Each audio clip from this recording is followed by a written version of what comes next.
Well, it's a delight for me to be here this evening, and I'm hoping that somehow, even though I speak with a slightly strange and unusual accent, the Lord will provide interpretation of my tongue and help you understand what I'm saying. As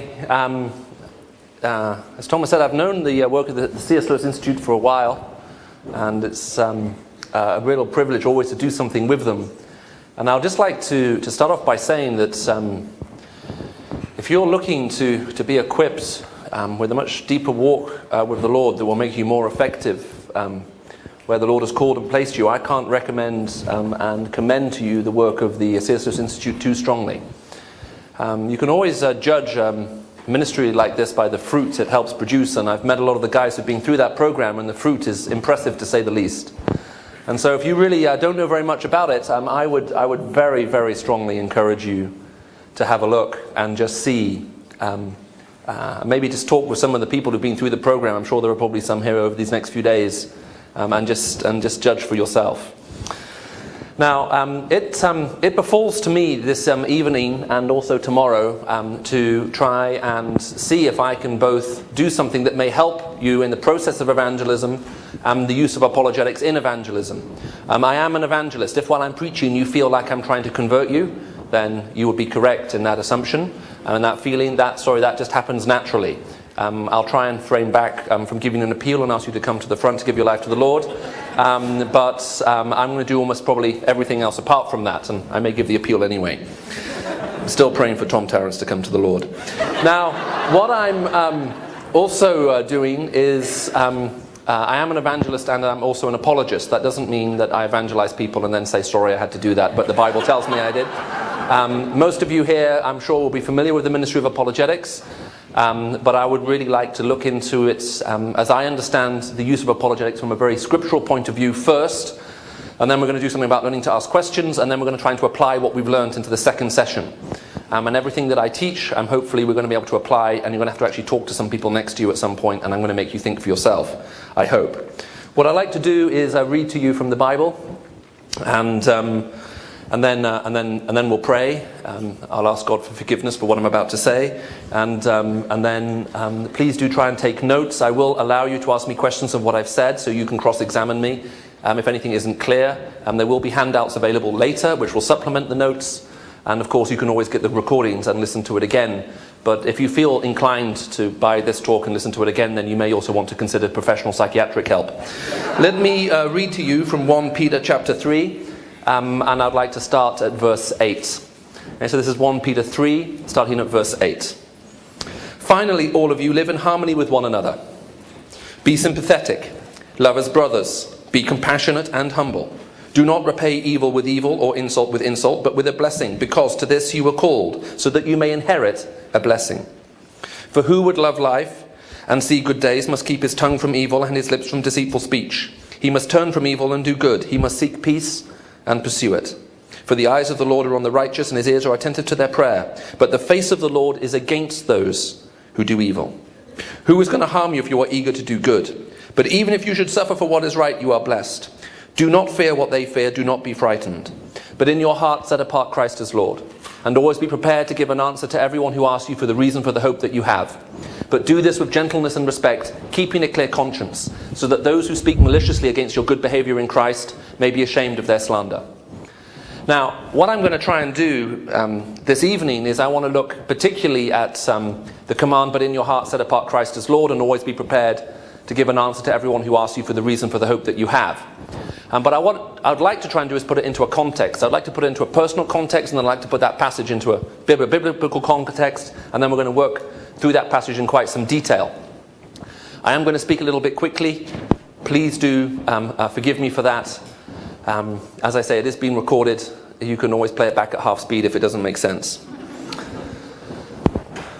Many years ago now, when my wife and I were living up in the north of England, I was just beginning to be invited to travel around to different countries and preach.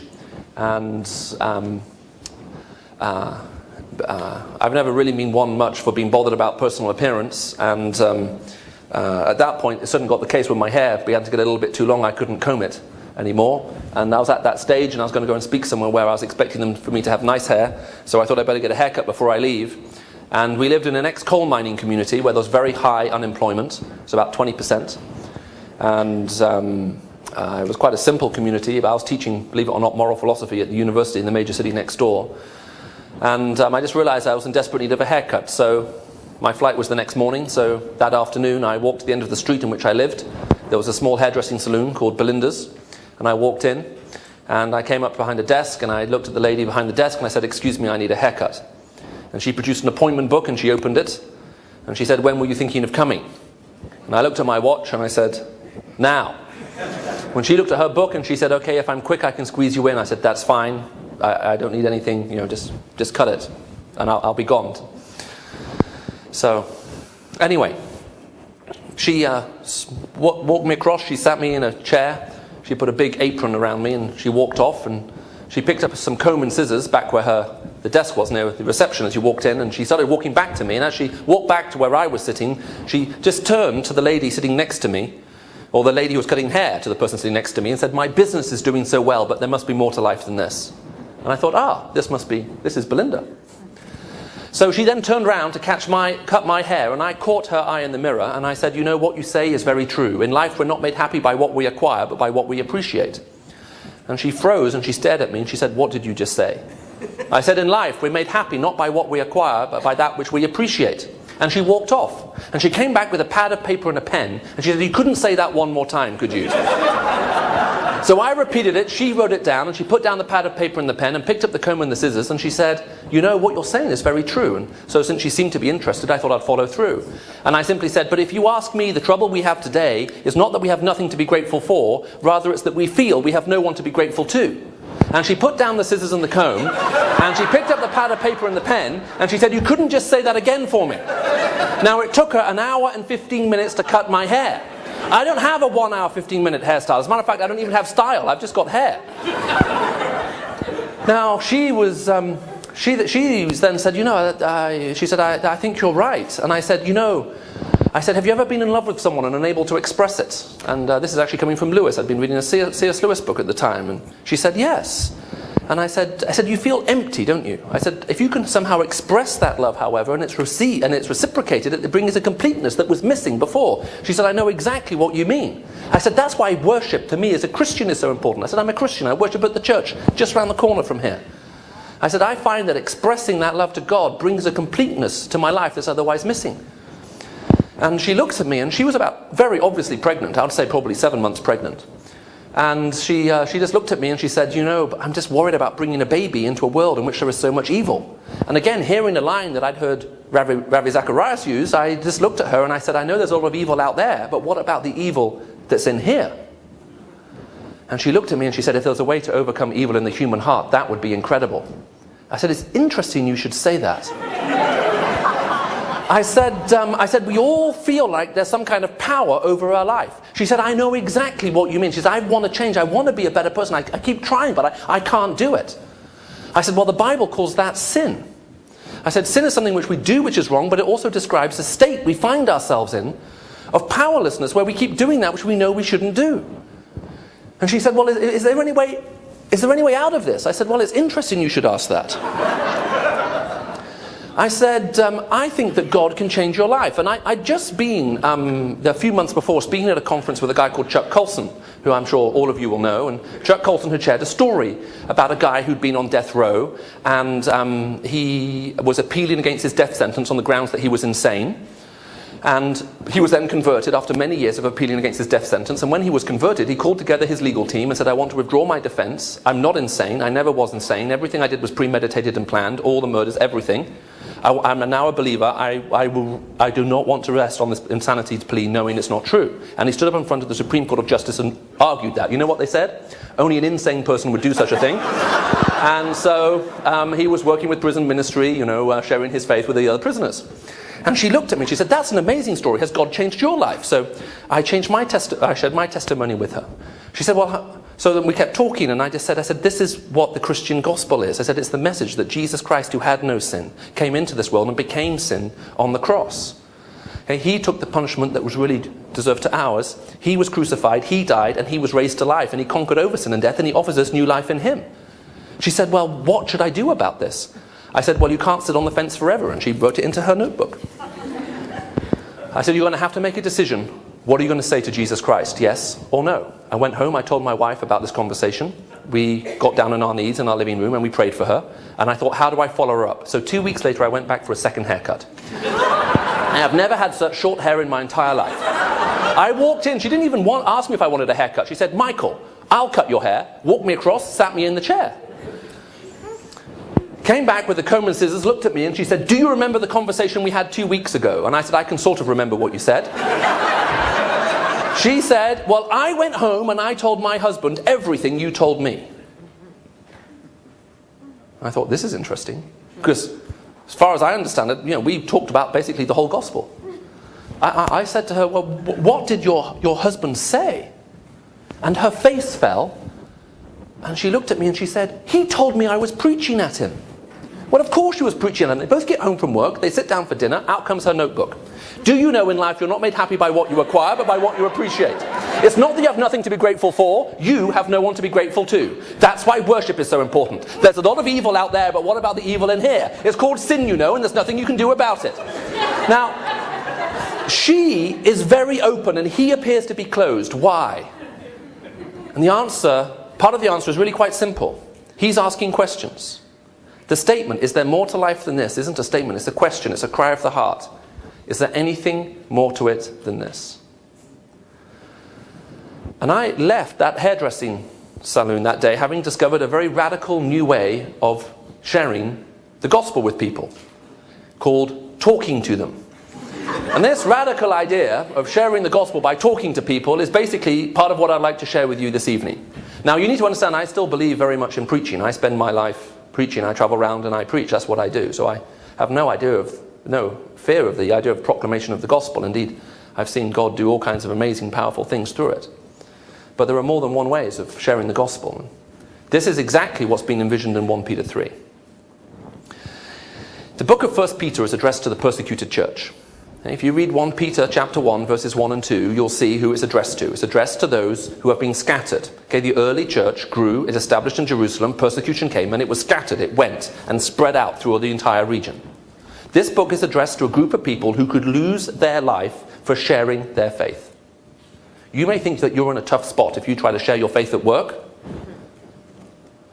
If that's your main excuse for not sharing your faith in your workplace, you're going to have some interesting explaining to do with some people when you get to heaven who lost their lives because they opened their mouth in their workplace. And that's happening to this very day. And one of my greatest privileges, I love traveling in countries where Christians are under that kind of pressure. You meet a very healthy spiritual reality in the lives of the people in those kinds of countries. And when I go and speak in those kinds of countries, when I come back, my office staff think I'd say, you look like you've been on holiday, because you come back so refreshed. Because it's amazing. If you're going to be killed for sharing the gospel with someone, you want to be clear. Does that make sense? There's no point being killed for having done a bad job of it. If someone's going to shoot you, you may as well be clear. Otherwise, that's really tragic. This letter is addressed to the persecuted church. Secondly, it is addressed, therefore, to the church. The book of Peter is not addressed to a group of specialists. It is addressed to the church. And the command to always be prepared to give an answer, and that word answer in the text is the word that is apologia, the Greek word for apologetics. Okay? That command, always be prepared to give an apologetic, is a command that is given to the church. Apologetics lives and dies in the life of the church. Apologetics is not about introducing a dose of confusion into the gospel in order to make it sound more profound. It is about communicating the profundity of the gospel so as to remove the confusion that surrounds it. And it should be something that is in the life of every believer. There are two commands here, actually, back to back. In your heart, set apart Christ as Lord. That means if you are a Christian, Jesus Christ must be Lord of every single aspect of your life. It's non-negotiable. And number two, always be prepared to give an answer to everyone who asks you for the reason for the hope that you have. So it's not like you've got basic Christianity where you have Jesus Christ as Lord of your life, and then you've got Christianity deluxe where you've got like advanced theology, apologetics, and a bit of evangelism thrown in. Okay, that's just not how it works. Okay, this is all part of the basic package. Jesus Christ is your Lord, and you be prepared to give an answer to those who ask you for the reason for the hope that you have. The command to give an apologetic is a command to the church. Thirdly, The specific context for 1 Peter 3 starts at 1 Peter verse 8, which is all about lifestyle. Finally, all of you, live in harmony with one another. Do not repay evil with evil. Love, be compassionate, and so on. In other words, the command that tells you, you be ready to answer when people ask, is a command that comes out of the context of saying, lead a holy life. And the assumption is clear. Because you are leading a holy life, people will ask you questions. Now, sometimes people say to me, oh, Michael, the trouble is no one ever asks me any questions. Well, I've got a really difficult answer to that. It isn't easy to say. And it's, how does your life read? In 2 Corinthians 3, we're told that our lives are living letters known and read by everyone. What does yours say? The assumption within Scripture seems to be, if you are living as God will have you live, people will ask you questions. Be ready. Now, having set up all of that, what I want to try and do now is really just focus in on some of the key words within this particular text and try and define them for you. Please forgive me for walking up and down here. I'm trying to lose a bit of weight, and it seems like a good idea while I'm preaching. In your heart, set apart Christ as Lord. The Greek word heart, when it's used in the Bible, doesn't simply normally refer to a physical organ that goes boom, boom, boom, boom, boom. Okay, that's why Jesus says, why do you reason so in your hearts? The word heart refers to the seat of your emotional and intellectual life. It's saying, may everything that you are be brought under the lordship of Christ. If you are going to give someone an answer for the reason for the hope that you have, you are engaging in the process of evangelism. It is a spiritual battle. It is a spiritual struggle. If you're going to engage in that spiritual battle and that spiritual struggle, you better make sure that Jesus Christ is Lord of your heart. Otherwise, you're going to be at a disadvantage even before you start. Is Jesus Christ truly your Lord? In the book of James, it says that the double-minded man is unstable in all he does. Spiritually ineffective. To be double-minded isn't like being two-faced. Two-faced means you're one thing to this group of people and you're something else to a different group of people. Okay? That's what it means to be two-faced. To be double-minded doesn't mean to be two-faced. As a matter of fact, James, he likes to coin his own Greek words. He just sticks them together and makes them bigger. Probably has some kind of Germanic origin in his thing. And he coins a few words, and this is one of them. It basically means to be caught between two opinions. The double-minded man isn't someone who doesn't know how to live. It's someone who doesn't know what to believe. If you don't know why you believe what you believe and what you should believe, you become spiritually unstable. Is Jesus Christ Lord of your heart? Your emotional and intellectual life? Is he truly Lord? Do you know him as such? So that's number one, the Lordship of Christ. In your hearts, set apart Christ as Lord. 2, always be prepared. Now, this word here that's translated get prepared carries with it the idea of getting fit. Now, I've always dreamed of being physically fit. I once exercised for a whole week every day in order to get fit. Stood in front of the mirror after 1 week, there was no discernible difference between the before and after, and I gave up. As a matter of fact, the former chairman of our board, he has a grandfather. He's still alive. He's now 89 years old, this Iranian man. Really godly man of Jesus. And he, up until the age of 84, he went jogging every day in England. He left Iran when the collapse of the Shah, if any of you know your political history, and moved to England. And ever since he came to England, he went jogging every day. Rain, sleet, snow, cold, warm. Every day he went jogging for half an hour, up until the age of 84. It's amazing, discipline. Anyway, he has a son-in-law, one of his son-in-laws, who's sort of a bit more rounded, a bit more cuddly, kind of person you'd like to spend time with. And he was saying to him, you should come jogging with me every day. And the son-in-law said, Papa, the reason I don't jog is it's not biblical to go jogging. And this man looked at him, he said, what do you mean? He said, well, in Proverbs 28:1 it says, only the guilty run when no one is chasing them.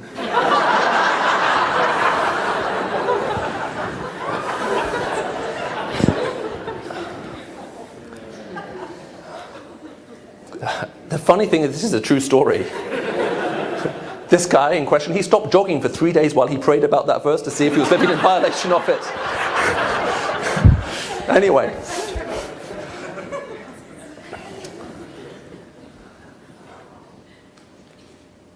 there's a different type of preparation that's called for in this particular command. Okay, what it anticipates is continual hard work. What it's saying is look, physical exercise. If you want to be fit, you have to train and you can't stop. Does that make sense? That's the sad thing about it. Okay, you can't just do it, you've achieved it, you've finished, you sit down, job accomplished. Okay, you do it, you get yourself into shape, then you have to keep on going. When it talks about you be prepared to give an answer to everyone who asks you for the hope, this command is anticipating something that takes continual hard work. It's not that you can do a one-off course or whatever it is and then that's it, it's all done and dusted, you don't need to worry about it anymore, you've done that. No, no, no. You be prepared. Okay? You put yourself on a training program. If someone asked you, why are you a Christian, could you answer? Have you ever noticed when many people are asked, why are you a Christian, they respond by saying how they became a Christian? Have you ever noticed that? But that's a different question. How you became a Christian and why you are actually two different questions. If you answer one with another, it's confusing. If I say to you, why are you a Christian? And then you respond by saying, how you became a Christian, you say, well, you know what, I met these people from this really nice church and they invited me to go along and I started going along on the Sundays and I got interested and they said, why didn't you join this little group? And I joined this little group and we did this and then we went away for a week and during that camp all of a sudden I saw the light and I became a Christian. What does that sound like to a non-Christian? What does it sound like? Doesn't it sound very much like brainwashing? I have a good friend who's another evangelist, and when he was converted, his mother was so angry with him, she said, son, you've been brainwashed. He looked at his mother and said, Mum, if you knew what was in my brain, you'd be glad it's been washed. But is that why you're a Christian? You're effectively brainwashed. You were searching and you bumped into a Christian. But if you bumped into a Buddhist, he would have invited you to the temple. You would have gone along to a few services. They would have asked you to do the Just Zen course. And on week 6, you would have become a Buddhist, right? Why you are a Christian is different to how. Why are you? If someone asked you why, could you explain it? Could you answer? Always be prepared. That's the second point. Third point, to give an answer. Now that's the word we said translated apologetic. Now the key thing about apologetics isn't simply about giving answers to other people's questions. It's also about learning to ask questions of other people's answers, or even learning to question the question itself. Do you want me to say that again? It's not just simply about giving answers to other people's questions. It's also about learning how to question other people's answers, or even to question the question itself. Someone once asked a rabbi, why do you always answer a question with a question? To which he said, why shouldn't I answer a question with a question? Jesus Christ asked a lot of questions. When I was converted, having lived most of my life in the Middle East and then having moved to Cyprus, it was October the 1st, 1988. I remember the day I became a Christian. For me, it was a very clear thing. And that was on a Saturday night. By Tuesday night, I went and did my first Bible study. By that point, I'd read through the New Testament twice and half of the Old Testament, and I was a bit bothered. Because I was really worried. The books that bothered me the most were the 4 Gospels, because it appeared to me that Jesus Christ was a politician. You asked him one question, he answered a different one. And if you are a politician and you're sitting here tonight, then I'm not sorry for you. And that bothered me. It just didn't seem fair. People would come and ask Jesus difficult questions. He would answer a different one. Well, I've been studying those Gospels for a long time now, and I've concluded that Jesus Christ was anything but a politician. It's very interesting how often he answers a question with a question. Have you ever noticed that? I think if you count them up, depending on what translation you have, you're going to get about 157 questions he asks. Here's the question. Why? Why does Jesus ask so many questions? Now, asking questions does many things. Let me just list a few of them for you. Number 1, asking questions forces people to open up within their general assumptions. Look, there are some assumptions which tend to be true for all peoples in all times, in all places, in all cultures, in all settings. Has anyone ever asked you this question? Are you telling me that my good grandmother, who doesn't believe what you believe, is going to hell? Who's been ever asked a question, something along those lines? Okay, that's quite a lot of you, so it's fairly common, right? What's the answer?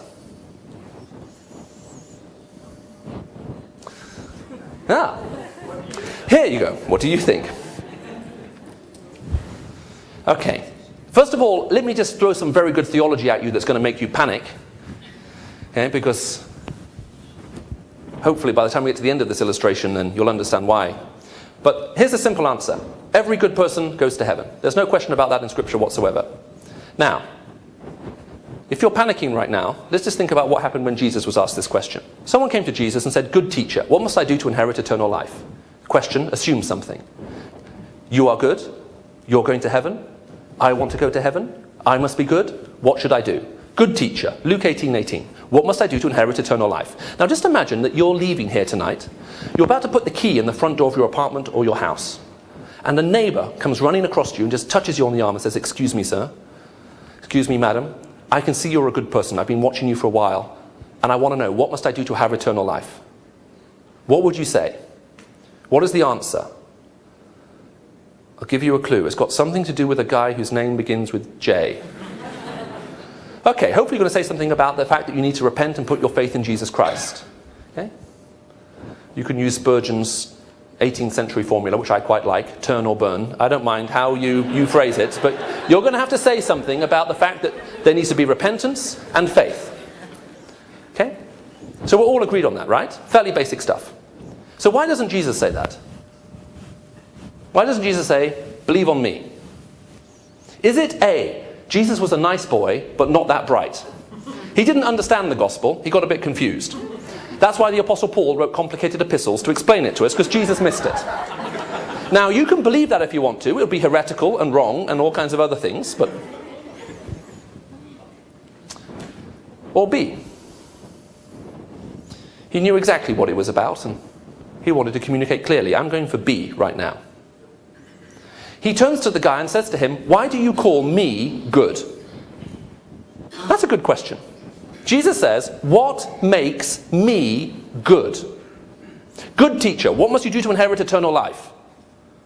Why do you say, "I am good"? Good question.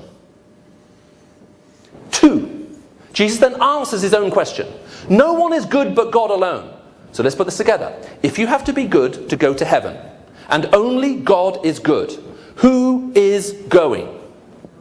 No one, apart from God. Your application to join the Trinity has been refused. You do not meet minimum entry requirements.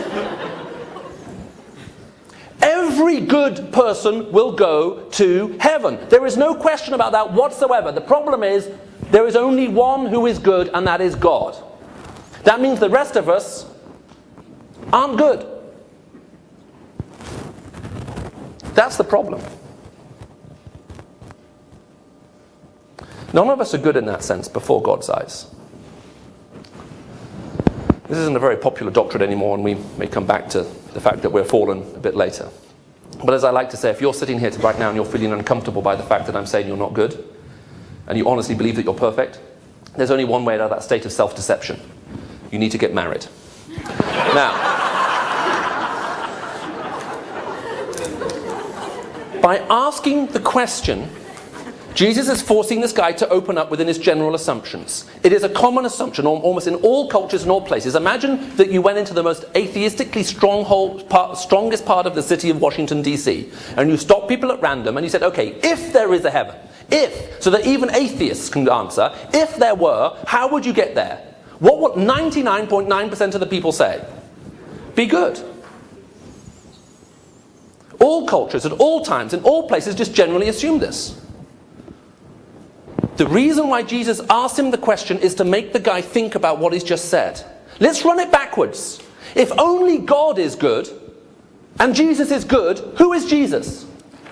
God. Who alone can answer this question with authority? God. Do you see what Jesus has done with an apparently very simple question?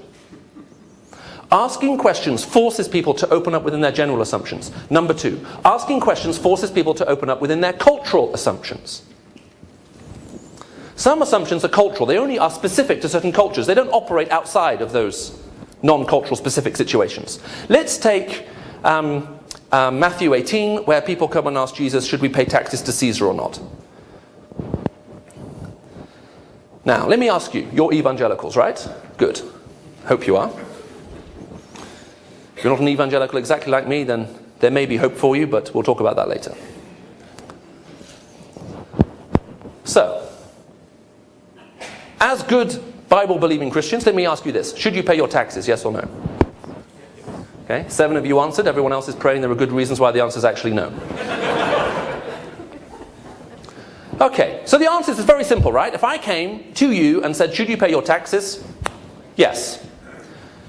When Jesus was approached and they said, can we ask, tell us, should we pay our taxes or not? Why doesn't Jesus say, yes?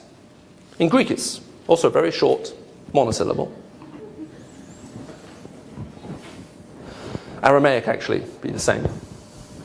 It's quite a short word, yes. Why doesn't he say yes? Now, the question that Jesus has been asked is a trap.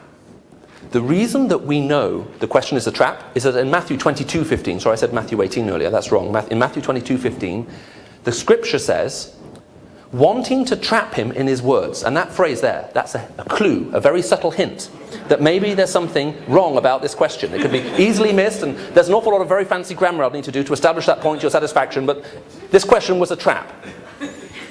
Okay, wanting to trap him in his words. Now it's very interesting. This question is so explosive. The people who set the trap don't want to be tainted by the question. This question is so politically explosive, the people who want it asked don't go. Okay.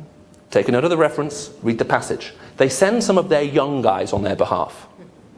And they say to them, you ask this question. And the guys who are setting up the question also arrange for the Herodians, the government officials of the time, to go with these young guys. Okay, and they send him to Jesus and they say this, teacher, we know you are a man of integrity. That's nice. You speak the way of truth as it really is. Well, that's nice too. You pay no attention to other men. You aren't swayed by them. Well, that's good too. You don't give in to peer pressure. Tell us then, they say, should we pay our taxes? Now that's quite a build-up to a simple question, isn't it? You're a man of integrity. You tell the way of truth as it really is. You aren't swayed by other men. You don't give in when there are very powerful people about and, kowtow to them. And so please ignore the Herodians, the government officials we brought with you. Just answer this one question. Should we pay our taxes? Now, what's the trap in the question? The trap in the question is this. The people asking the question are the Jews. The Jews are God's chosen people. God's chosen people have been oppressed by a Roman army. The Roman army is financed through the paying of taxes. If you pay your taxes, you're financing the oppression of God's chosen people.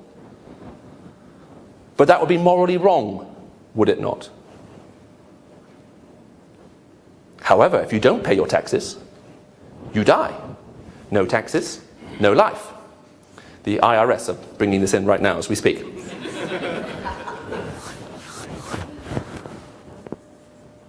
So, this is a brilliant question, isn't it? If Jesus says, as they hope he will, no, don't pay your taxes, don't compromise, I compromise for no one. The Herodians are there, Jesus will be arrested and executed on charges of tax evasion. If, however, he says, yes, pay your taxes, they'll go, ha, you too are prepared to morally compromise to save your own skin. You see why it's a good question?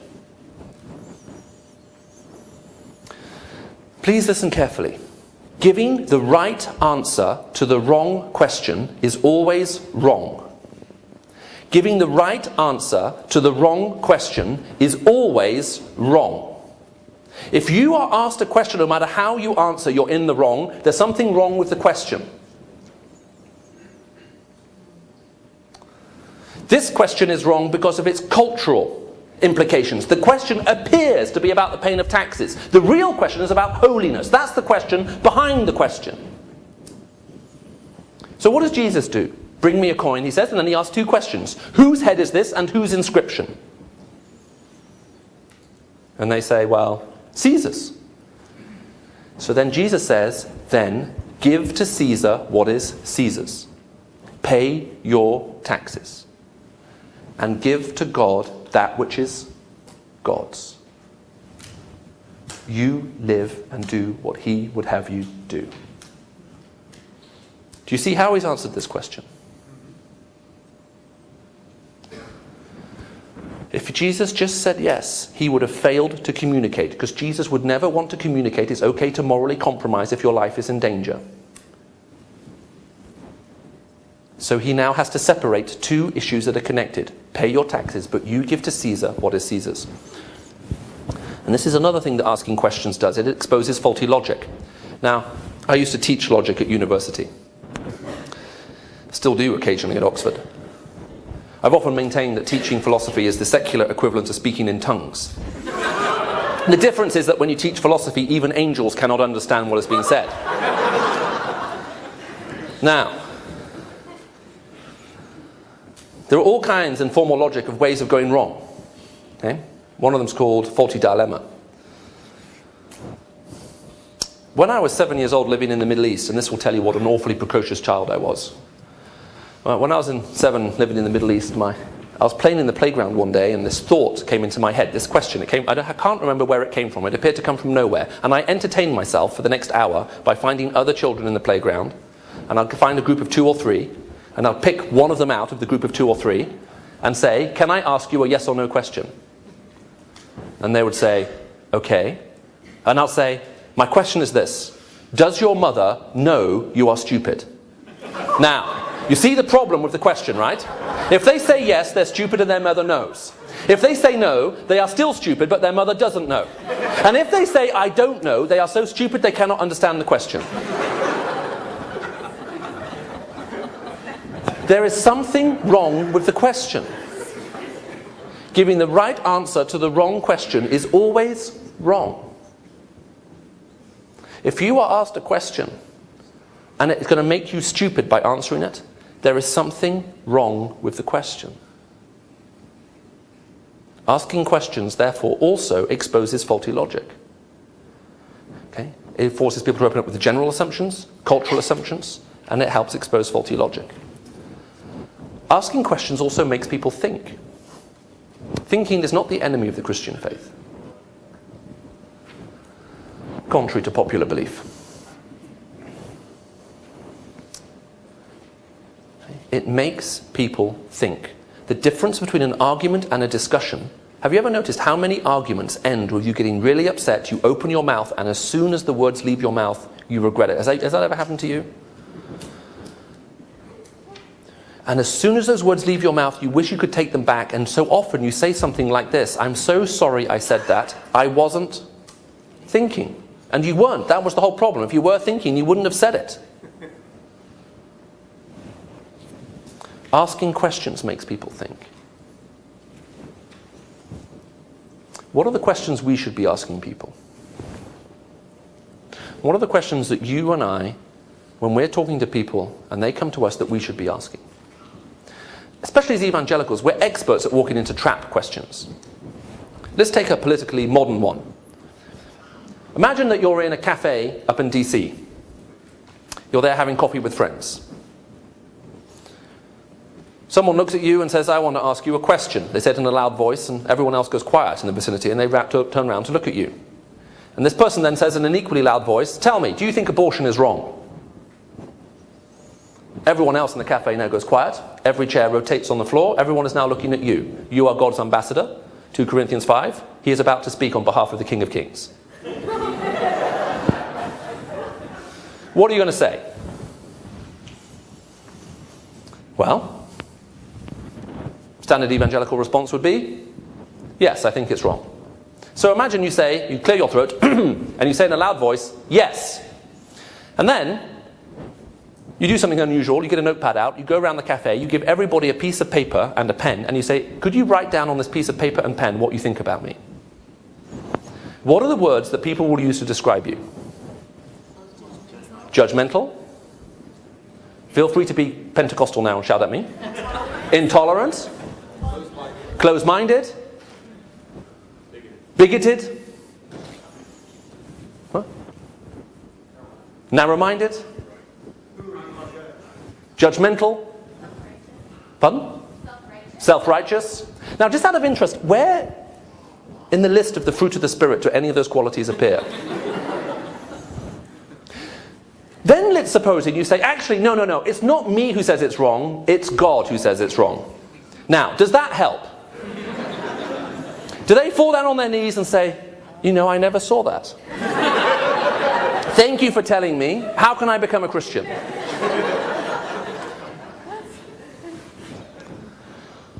In the world's eyes, okay, in the eyes of the world, what is the issue of abortion about? choice. What do you call people in position of power who take away other people's choices? Tyrants, despots, dictators, oppressors. When's the last time you sang a hymn to God that went, God, we marvel at thine great oppression. You are the dictator of dictators, and we are so grateful for your despotism. Have you sung that recently?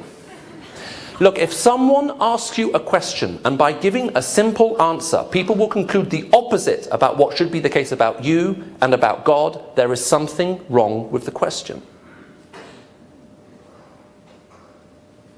Let's suppose you walked around on DC, you stopped people at random, and you said, I have only one question to ask you. We're just doing a simple survey. When does someone have the right to take an innocent person's life? 99% of the people will say, never. So if what is in the room is a human life, you have a question about how it could be taken away. If what is in the room is not a human life, what's the wrong with getting rid of it? There's no life to be protected, right? So, they're asking you a question about choice, and you're giving an answer about definition of life. Giving the right answer to the wrong question is always wrong. What is the question? Jesus Christ was not playing games with people. He wasn't. The gospel is too precious for that. But he needed to be able to communicate clearly. Now, there are lots of other things that asking questions does. We're going to come back to it. One of them is exposing motive. We'll just do this briefly. Luke 20. Some people come to Jesus and they say, by whose authority are you doing these things? Do you remember that question? Jesus says, I will answer your question if you will answer mine. Interesting response. John the Baptist, he said, whose authority did he have? Interesting. Now, the people asking the question are a group of very high-powered religious VIPs, right from the top of the presbytery. Okay? They seek Jesus Christ out and they say, we have this question for you. Jesus then answers in front of all the people, what do you think about John the Baptist? They all love John the Baptist. They get together in a little holy huddle. They talk amongst themselves. They say, ooh, if we say that John the Baptist's authority came from heaven, people will say, why didn't you believe him? But if we say John the Baptist's authority came from men, the people will despise us because they think it came from heaven. So they turn around and they say, we don't know. Now, is it true? Is it true that they think they don't know? No, they think they know. They're wrong, but they think they've got the answer. Jesus then says to them, you will not answer me, I will not answer you. He doesn't say, I don't know either. He asks the question to expose their motive. They're not willing to be honest. They're not going to get a reply. Asking question exposes people's motives. Always be prepared to give an answer to everyone who asks you. We've talked about holiness. For the reason, for the hope that you have. Now that word reason is important. The gospel can be explained. It can. I used to work with a guy called L.T. Jayachandran, an Indian guy. I still do work with him. He can read 19 different languages now. He only can speak 5 of those fluently, however, which to me just smacks of intellectual laziness. What's the point of learning to read a language if you can't talk it to anyone else? Now, when he was in India, he used to have, when he was working with the government in India, he used to have a car and a driver. In India, they used to have, they still do, have a superstition about black cats crossing your path. Okay? Bad juju, as the English would say and all that. Anyway, what was interesting was he said how his government drivers reacted differently every time a black cat crossed their path when they were in the car. And this happened fairly regularly, because in India, if you've been there, quite a lot of cats. One driver, if they were driving along and a black cat crossed their path, what he would do is he would wind down the window and spit out of it. Cursing the curse, the double negative now becomes a positive, it's a blessing. Another driver used to stop the car, put it into reverse, and reverse backwards over the spot where the crossing took place, thereby spatially and therefore spiritually undoing the curse. The third driver was the most interesting. If a black cat crossed their path as they were driving along, he would slow the car down and allow someone else to overtake, and therefore the curse that was on them somehow got transferred to the other vehicle. Now, what do you call these beliefs? Superstitions. The difficulty with a superstition is when you ask the question, why, it all begins to fall apart. The gospel, however, is not a superstition. There is a reason why. Could you give it? If someone said, why did Jesus Christ have to die on the cross in order for us to be forgiven? Could you answer it? If someone said to you, look, if I offended you, and you said, look, you've offended me, you've sinned, you've done wrong, and I want to forgive you, but I can't. But I'm going to sacrifice my only son, and when I've sacrificed him, I'll forgive you. If I said that to you, you would think there's something wrong with me, wouldn't you? So how about God? Is there something wrong with him? If someone asked you to explain why, what is the reason for this, could you do it? To give the answer for the reason for the hope. Okay? This is the next main point. Hope. Why do we have hope? Again, let me give you a clue. His name begins with J. The reason why we have hope is because of the life, death, resurrection, and coming again of Jesus Christ. That is why we have hope. All answers for the reason for the hope that you have must flow to or flow from the cross. All apologetics. If an apologetic is to give an answer for the reason for the hope that you have, it must flow to or flow from the cross of Christ. Apart from the cross, we have no grounds for hope. As Christians, we don't have a better philosophy. It's not that we have a better morality. It's not that we have a better theology. It's not that we have better any of that. What we have is Jesus Christ.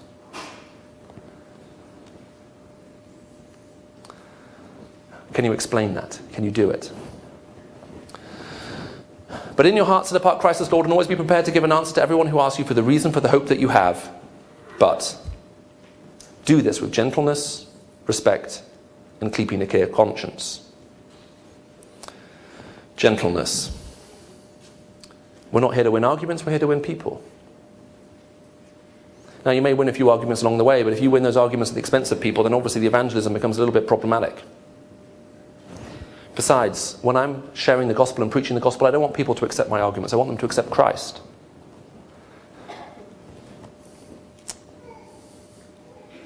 Gentleness. Respect. This is a mistranslation of the Greek word phobos, but it suits my outline, so we're going to keep with the mistranslation. Let me ask you a question. As Christians, should you be tolerant people? What do you think? Should we be tolerant? Let's suppose you invite me to your home for dinner, okay, while I'm here in DC. You say, Michael, I'd like to talk with you. You invite me for dinner. The next day, I'm talking to one of your friends. Okay, I have my back turned towards you. You're standing behind me. The person says to me, hey, I heard you went out for dinner last night. Did you enjoy the people? And I said, yeah, I could tolerate their company. If Tom was listening to that, would he invite me back to his home? Actually, he's so gracious he would. Let's pick on someone who's less gracious.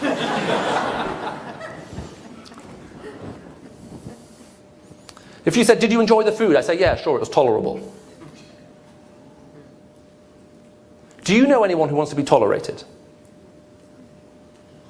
Let's up the temperature. If I were to stand here before you today and say, listen, we're in a multicultural society, you have to tolerate the presence of black people in the audience. Would that be okay with you? I don't know anyone who wants to be tolerated. When I say I'm prepared to tolerate you, what I'm saying is there's something wrong with you. I'll pick on Tom now. There's something wrong with you. But he's either too stupid or too stubborn to recognize it. I, however, am gracious, merciful, and kind. You may call me Michael the Merciful. And out of my huge mercy and kindness and gentleness, I'm prepared to put up with him. I'm claiming something to my benefit at his expense. When I say to you, however, I respect Tom, I'm now saying something very different. I'm now saying there's something about him that demands I treat him in a certain way. I'm not a big favour of tolerance, if I'm honest. It's a very negative concept. And I don't know anyone who wants to be tolerated. And it's fascinating how with this whole thing that's going on with Islam at the moment, a lot of politicians talk about tolerating Muslims, and Muslims get very upset, and then we wonder why. I don't know anyone who wants to be tolerated, but I know a lot of people who like to be treated with respect. We're called to respect people. Do this with gentleness, respect, keeping a clear conscience. That means you don't lie. That means when someone asks you a question and you don't know, you say, I don't know. But I tell you what, I go to McLean Presbyterian Church, the pastor there, a guy called John, here's his home phone number, ring him anytime, day or night. He's often at his sharpest around 2 a.m. Okay? You put them in contact with someone who can, or you find out, but whatever you do, you don't make it up. Gentleness, respect, keeping a clear conscience. Well, we need to take a break now. The emergency exits are through there. Turn right, go left. Here's what we're going to do with the last 16 and a half minutes that we have. That's going to be enough time to take in some questions, and then we're going to, if we have time, we'll take one of those questions and begin to sort of applying this. Now, I've got 2 sessions on this. We've got one called Tough Questions, Tough Answers, and another one called Tough Questions, something else. 9:45. What, this session finishes at 9:45? Okay. So here's what I would like to do. I'm going to take at least 7 questions. We may take 14. Okay, so if you're quick with your hand, okay, you put up your hand and then I will give you a number. And wow, okay, ready? Let's just see. I tell you what, we may have 14, ready? 1, 2, 3, 4, 5, 6, 7, 8, 9, 10, 11, 12, 13, 14, 15, 16, 17. Okay, do you all remember your number? Yes. Okay, you're number 1. Go ahead. If I don't believe what you believe, or in a variation, if I don't believe in Jesus, I'm going to hell. Okay, right. Don't believe you're going to hell. Okay? That's a good one. And the answer is, have you ever thought how much fuel you need for an eternal fire? No, don't say that. That's not a good answer. Okay. Who was number 2? Yes. If sin is sin. If sin, okay, sin. Go on. If sin is sin, Yeah. and there's no big sin or little sin. Okay. If all sin is the same. What about the list of sins that talk about how you will not inherit the kingdom? Ah, okay. All right. So the question is about, are there big sins and little sins? That's what you're basically asking. But see, I think I know that. Okay, why don't we say, look, okay, sin, and then let's just put not inherit. Okay, in other words, so the question that was asked is, okay, if sin is sin, and all sin is basically the same, why does the Bible say there are these sins that and you will not inherit the kingdom? Okay, go on. Okay, it's about the authenticity of the Bible. Okay, it's about, how can you trust the Bible? Can you trust the Bible? Because everything you said, I can say this, you said this. Well, I know this. Okay. Okay, right. Okay, how can you trust the Bible? I mean, that seems really crazy. It's true. Some people are going to hell. Some people are going to go to heaven. Okay. Why would God create you knowing that you may not accept? Okay, right. Why did God create you knowing that you might go to hell? Okay. Why would God create someone? Some are going to go to heaven, some are going to go to hell. Why did he bother creating in the first place if he knew that was going to be the case? Okay, we've done 4. Who's number 5? Who was number 5? Can you remember? Were you number 5? Oh, well, okay. Okay, why does God allow evil? Okay, why does he do that? Okay. I have to say, I do have a problem with a God who seems to tolerate truly evil people who enjoy inflicting pain on other people, like dentists in particular. It really bothers me. Okay, right, question number 6. Who was number 6? There were quite a lot of them over here. Were you 6 or? You're 7, were you 6? Yeah. Ah, okay, right, okay. Right, if God is good, good God, okay, why kill? Okay. Who was number 7? Yeah? That might be a variation on number 3, but you don't think the Bible, you just prove anything by the Bible, anything you want? Ah, okay, right. You can use the Bible to prove anything. Okay? You can prove any idea you want to from the Bible. Okay? Good question. 8. Who was number 8? God is God. How can Jesus and the Holy Spirit also be God? Ah, okay, right. Jesus God, Father God, Holy Spirit God. Okay. Okay, how many have you got? Okay, 9. Okay, atrocities in the name of Christ. And why so many atrocities? Atrocities in Christ. Okay. 10. Who was 10? On this side of the room there's also 10, 11, 12, and were you 14? 13. Okay, so there's 10, 11, and 12 over here somewhere. Go on. Okay, were you 10? Okay, go on. Pardon? Why did the innocent suffer?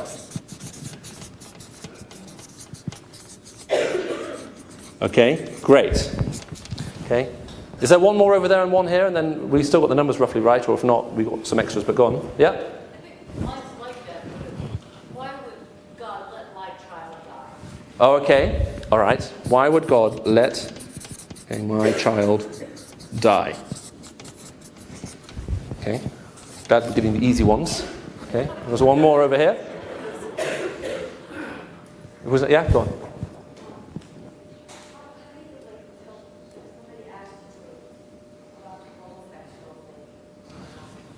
Okay, homosexuality. Do you want to phrase it as a question? Think of it the most difficult way it could be asked. Okay, all right. Okay, do homosexuals, go to heaven? All right. 13. You're 13. Why would someone want to worship an egotistical God that's all about him? Okay. Is God egotistical?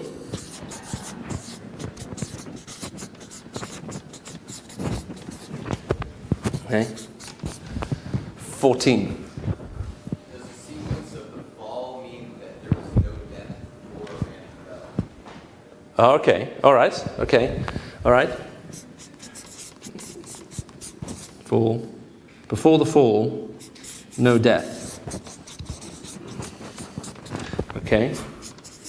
And 50. Was there one more over here? Yeah. Oh, it was asked already. Does anybody want number 15? Did someone put up their hand and not actually get to give their question? Who I gave a number to because was it down here? It wasn't me, but I'd like to ask. Okay, let's auction this question off. Let's start $5. No, okay. Actually, I tell you what. Where's Tom? Are you up for a little bit of spot of fundraising? We're going to do some fun fundraising for the C.S. Lewis Institute. I'm serious now. I will auction this question off and we'll give the money to the C.S. Lewis Institute. Believe me, they need it. Okay? Right, do we have an opener for $5? How many people in the running? Okay, 5. Okay, 10. Okay, there's a 10 and a 10. 15. 15. 20. 25. 30. 35. 40. 45. 50. Hey, we're doing well. 55. 60. Hey, Tom, can I have a slice of this for my honorarium as well? Okay, we're at 60. All the money's going to a good cause. 65. 70. 75. Of all the skinflints on this side of the room, I mean, what's happening here? Okay, 75. 80. Okay, we're up to $80. Okay, $80 for the last question. 85. Let's up the tempo. I guarantee we will deal with this question, okay, if you win the bid, okay? That's $90. Okay, we're up to 90. Okay, any more? 95. Okay, here we go. Any more? 95. 100. 105. We're 110. Okay, 115.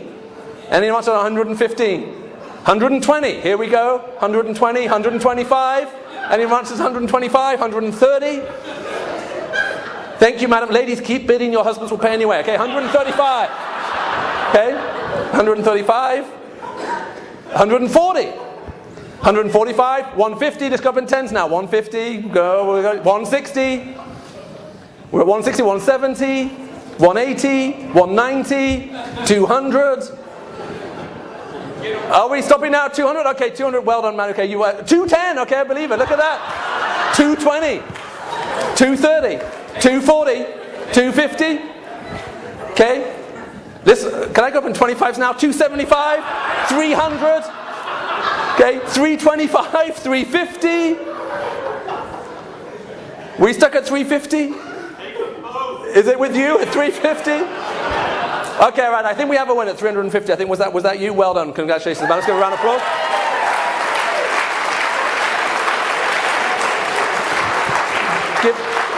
Give the money to the guy at the back, okay, and make sure you sign a form for the tax thing, all right? Okay, right. Okay, so 350, okay, what's the question? Why would God, knowing this universe is going to fall, create it? Okay, all right. So everything that was changed. Okay, if God knew there would be a fall, okay, why create? Especially, okay, knowing everything else that would come with it. Okay? And I promise you, okay, we will deal with that question, okay? All right? By the way, in case you're wondering, I've never ever done this before. Okay? I mean, I have answered the questions, but just not like this. Okay?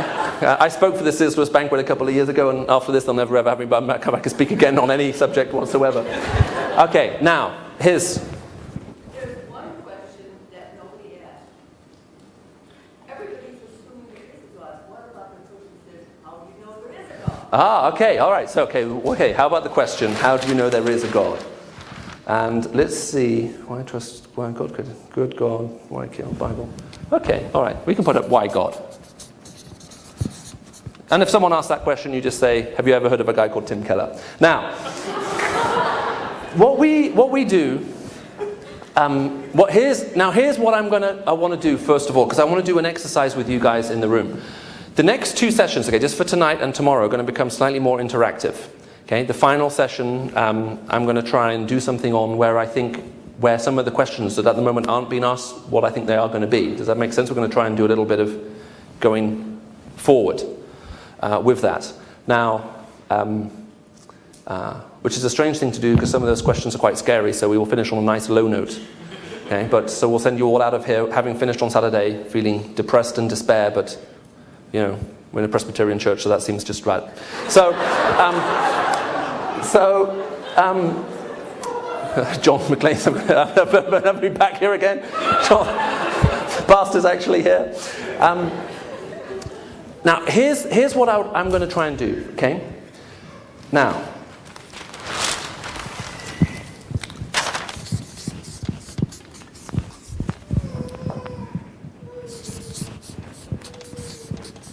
why, what, how. Okay, now here's what I'd like you to do. Okay, on both sides of the room, I'd like you to try and just turn around and get into groups of 3 or 4. Okay, don't try to make a group of 5 or 6 because you'll simply run out of time, and I'm only going to give you about 8 minutes. Okay. Now, I'd like you to get into groups of little 3 or 4, and here's what I'm going to do. I'm going to give one question to this side of the room and a different question to this side of the room. And I'd like you to take that question, okay, and you've all got pen and paper, and here's what I'd like you to do. I'd like you to write down, number 1, why do you think someone might ask this question? Okay, so let's do a really easy one. Let's suppose I gave you a question about suffering. Someone may ask the question about suffering, okay, because their mother just died. Someone may ask a question about suffering because they're studying at one of the universities you got here at Georgetown, and they're doing a philosophy degree, and their paper that day happens to be, if there is a God of love, why do bad things happen? Does that make sense? Now, those questions are different. Can you see that? The question may be identical, but when you find out why they're asking, it changes the nature of the question. Okay? So what I'd like you to do in the group of 3 or 4 is between you, try to come up with all the different motivations, the different reasons as to why someone may ask that question in the first place. Secondly, okay, what? Okay, what can you ask? What is the question that you could ask that would help you figure out where this person is coming from? Okay? What would that question be? Okay, and you may have a whole string of questions. Now, don't put down, why might you ask that? Okay, because, fine, you can use that almost all the time. But are there specific questions?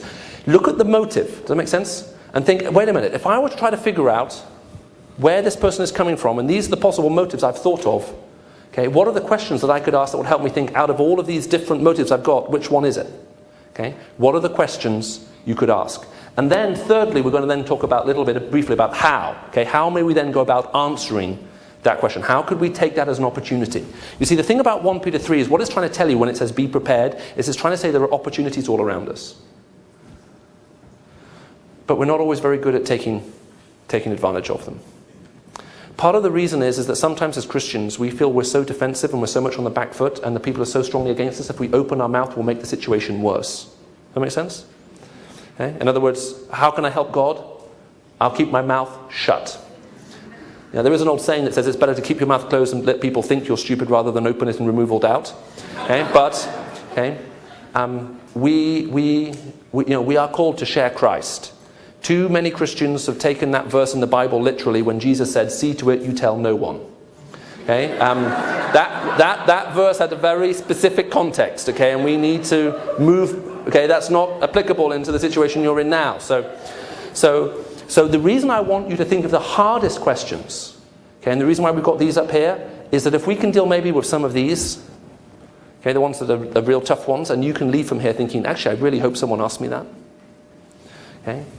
Now, here's what I'm going to do tomorrow. Okay? Tomorrow, you're going to come back. You'll be the same people.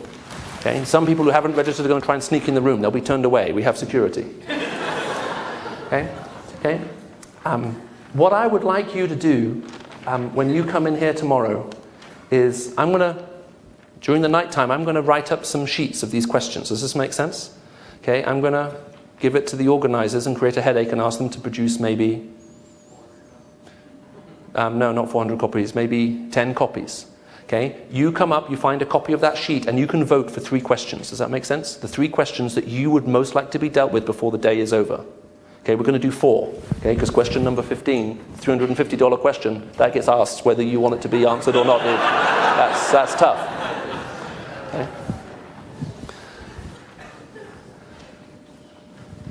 We're going to count up those votes. Does that make sense? The question that gets the most number of votes, we'll start with that, and we'll work down the list. Okay, but you only can vote for 3. Okay, I'm going to make a list. Okay, there'll be 10 copies. You come in. When you come in, you choose the 3 that you most wanted to have answered, and you put one. Just put a dash, dash, dash. If there are 4 dashes, do a diagonal line, make a 5, so make the counting easier. You may be tempted to vote for more than 3 questions. I'd like to remind you that there will be a day of judgment. And the Lord will return, and I will be standing there next to him. Okay? All will be revealed. Okay? So, you have 3 votes. Okay? You use them wisely. Okay? And then that's what we're going to do, does that make sense, in the first half of the morning. Okay? And then we're going to take a break, and then I'm going to give you a talk that's going to be so spectacularly complicated, okay, that you'll just feel brilliant just for having been here. So here's what we want to do, what we're going to do now. This is what I'm going to do in the first half of this session. I'm going to break you down into these 2 groups. On this side of the room, okay, what I would like you to take is the question, okay? Are you saying, if I don't believe what you believe, I'm going to hell? Okay, so you just need to remember that. Are you saying, if I don't believe what you believe, I'm going to hell? Okay, and then do the why, the what, and the how. Okay, have you all got that question? Are you saying, if I don't believe what you believe, I'm going to hell? Why might someone ask? What are the questions? Okay, how? On this side of the room, let's take one from the next sheet.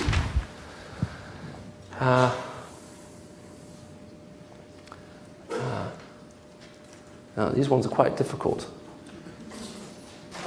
Okay, let's take number 12. Okay, we'll do the homosexuality one. Okay.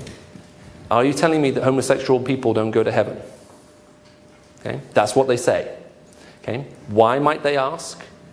What might you ask? Okay, how? Maybe we go to answer. I'm going to give you 8 minutes. Are you all clear? Get into groups of 3 or 4. I said, don't do more than 4. You won't all have time to speak. You'll run out of time. Okay, your time starts now. Questions that we should be asking, okay, and then we may do some of the how together. If you could also briefly think about someone with a loud voice to give some feedback, that would be great.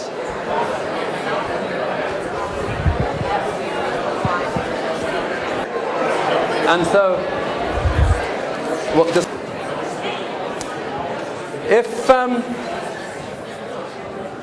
if we start with this side of the room first, the question you guys had was, are you saying that if I don't believe what you believe, I'm going to hell? Okay. Now, these are the kinds of questions that I like. When you do these exercises with different groups of people, you soon find out if they're talking to people who aren't Christians or not by the questions they give you for the board. And this is exactly the kind of thing that you get from a non-Christian. So, I'll just point to various points of the room, and if you're roughly one of the spokespeople, okay, just shout out, okay, just one of the reasons from your list okay, as to why you think someone may say this. What could be the motivation behind someone saying this? How about someone down here at the front?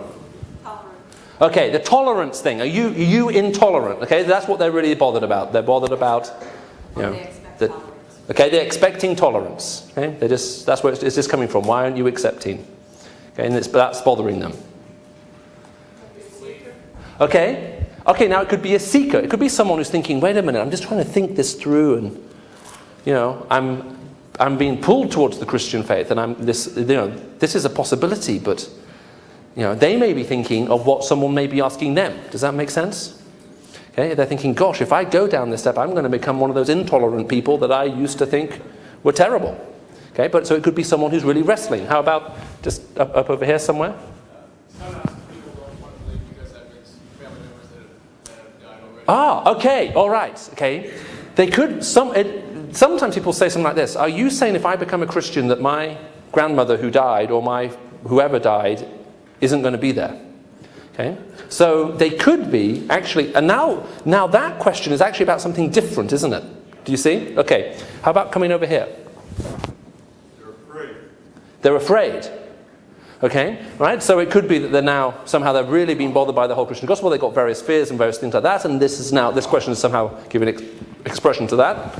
At the back somewhere, someone with a big voice. They might be questioning absolute truth. Okay, they could be questioning absolute truth. Look, everything is relative. You believe what you believe. You should be happy, whatever. And actually, that's where this question is coming from. That's why they're asking it. Okay. They've been offended by the church or by a Christian in the past. Okay, right. They've been offended by someone in the past who seemed awfully belligerent and maybe even ignorant, and they're going to go to heaven, right?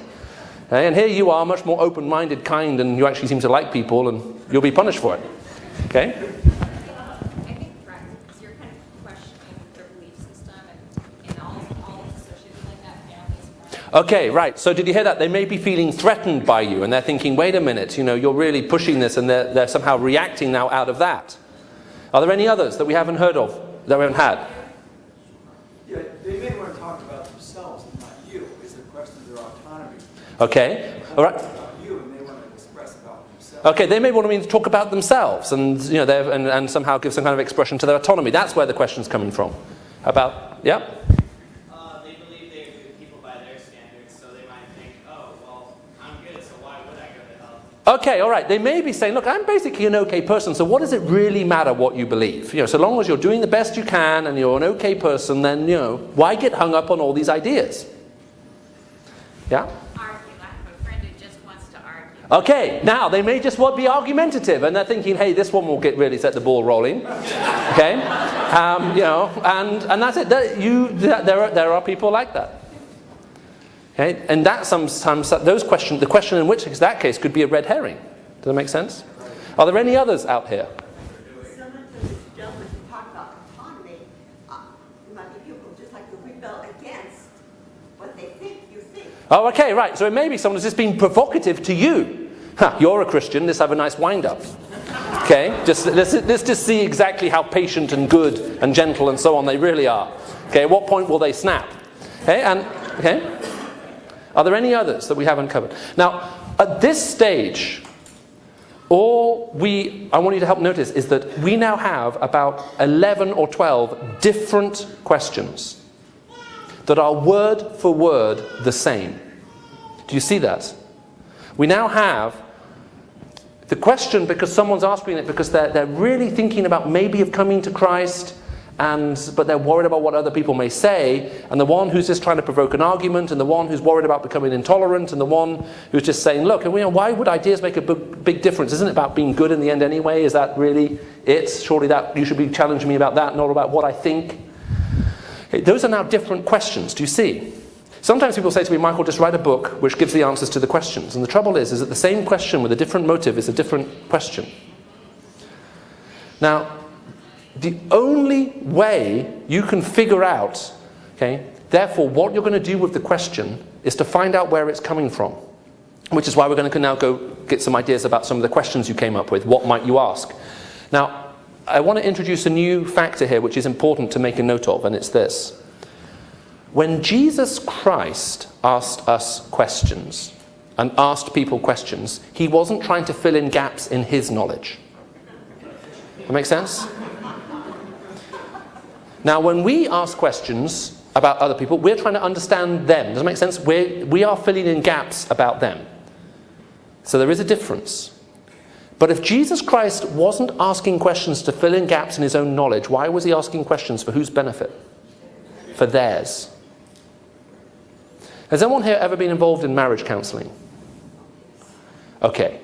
So why, 8 times out of 10, and especially almost 10 times out of 10 once you find out the facts, as best as you can, why do you bother asking questions? Okay, it's to make them think through what they've just said, how they've just acted, how they're feeling. That make sense? And the questions are designed to help them understand themselves.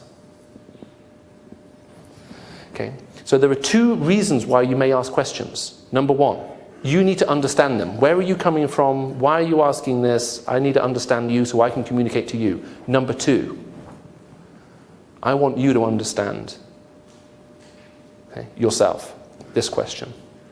Okay? The first one is easier than the second. Now some people say, oh, but I don't have the knack for this. That's not the issue.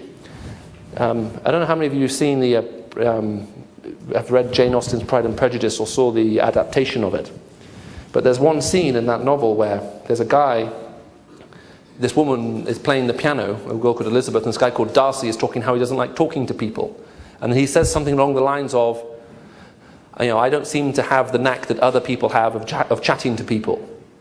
And Elizabeth, who's playing the piano, says, and I don't play this instrument as well as I should play it, but I've always put it down to my lack of practice.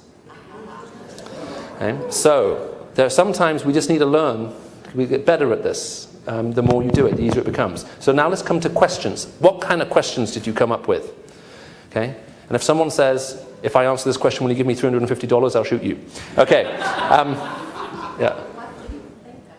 Okay, what do you think I believe? Now that question's really helpful because it's going to tell you what their perception is about the Christian faith. Okay, and they may say, I know you evangelicals. And you may say, why do you say that? And they could say, because my dad was a pastor. Okay? Or when I was at college, I had a room with this guy. Okay? Or whatever it may be. You're going to find out. So that's a great question. You're going to find out about their life and also what they actually think about all of this. Okay? They may say, I work for the government or something like that. I don't know. Number 2. Let's have another question. Yeah, at the back. Do beliefs matter? Pardon? Do beliefs matter? Okay, so you can say something. Do you think beliefs matter? Okay, and then you're beginning to actually make them think about what it is that they themselves are saying. Okay, how important is the belief that beliefs don't matter? Is that important to them? Does it matter or not matter? You could have some fun with that, I guess. Another one. Yeah. What would it mean to you if it were true? Okay, what would it mean to you if it were true? In other words, what you're basically now trying to do is say, look, if this were correct, would it really be important? Okay, and then again, that's going to tell you both about something about where they're coming from, and so you're going to understand them better. Let's take another one. Are you having second thoughts about your own belief? Okay, now that's going to tell you, especially if they're wrestling with their own thing, that was suggested down here, and you say, are you having second thoughts about your own belief? They may say, actually, you know what, I've been thinking about becoming a Christian for a while, but, I just know that if I do, my dad will say this to me. I've had that. Or my brother. Okay, there's one, and this illustration may just need to be deleted from the tape, but there was one, my wife was involved in a Bible study with a group of women that finished this December, just last year, in Oxford.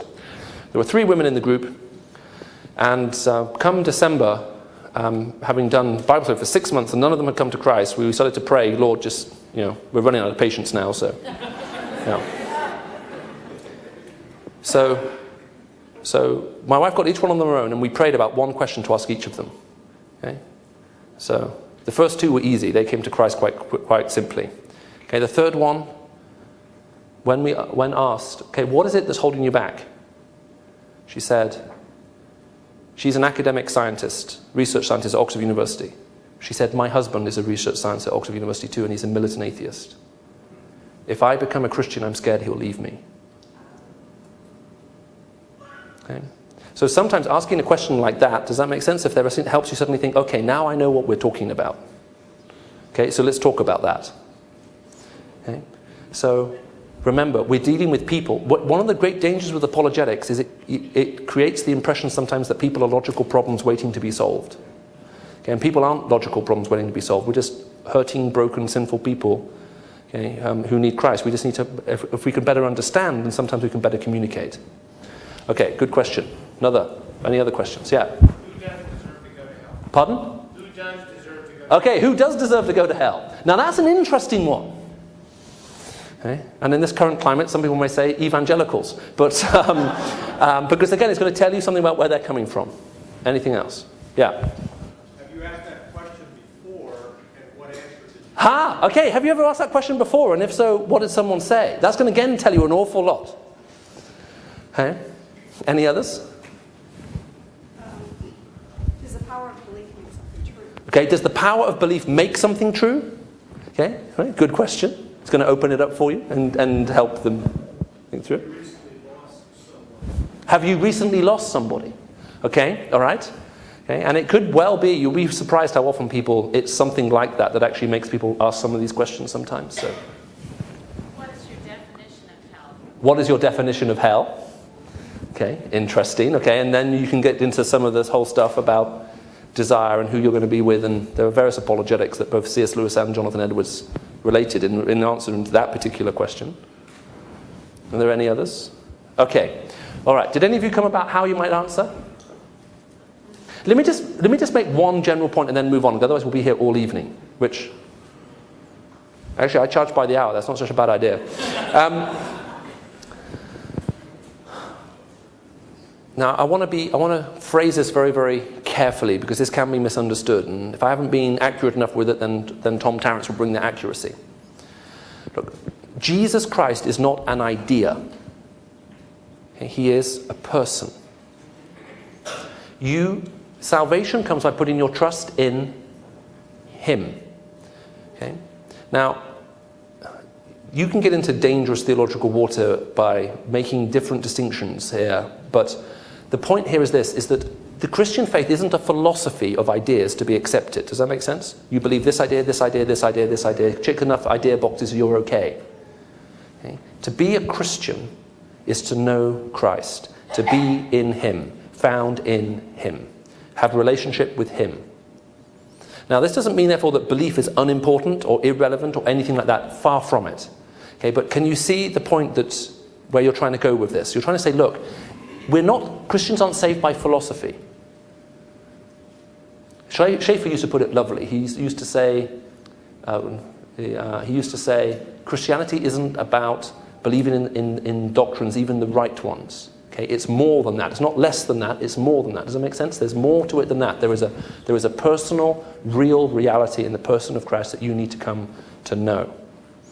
Okay, so however you go about answering the question, part of your answer is going to have to try to communicate that.